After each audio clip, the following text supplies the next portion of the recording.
Leur avion a été abattu en plein vol. Ces deux pilotes de l'armée de l'air doivent maintenant survivre en milieu hostile. Leur but, rejoindre un point d'extraction pour être évacués, sans se faire repérer.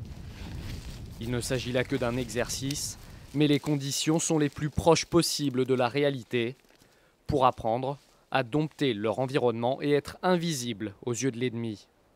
À 100 mètres, on est bien, faut rester là. Là, il faut que ça devienne un automatisme pour nous et qu'on ait dès le début les bons réflexes en situation dégradée pour éviter de se mettre en danger ou mettre en danger les autres. À leur trousse, 12 hommes qui tentent de les débusquer avec l'aide de chiens pisteurs. Ici, chaque bruissement, chaque craquement de brindille est une piste potentielle. Un jeu du chat et de la souris, version militaire. On essaie de se mettre sur des points le plus haut possible pour pouvoir les voir progresser de loin, disons. Donc là, quand on les voit de loin, on regarde où ils progressent et on les intercepte.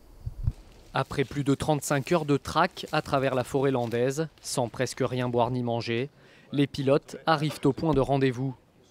Un instructeur les y attend pour leur expliquer la procédure de récupération par hélicoptère. Ça, ici, la balise, fermée, verrouillée, accrochée. Impératif. Okay. C'est désormais à leurs anges gardiens de prendre le relais. À bord de cet hélicoptère Caracal, un commando de parachutistes venu récupérer les deux pilotes. Pour l'exercice, l'hélicoptère n'est pas autorisé à se poser, mais l'appareil est taillé pour ce type de mission. Après avoir sécurisé la zone, le Caracal peut héliporter les 9 soldats d'un coup. Et mieux vaut ne pas avoir le vertige. L'objectif de la formation a été réussi. Appliquer le système SER pour survie, évasion, résistance et extraction.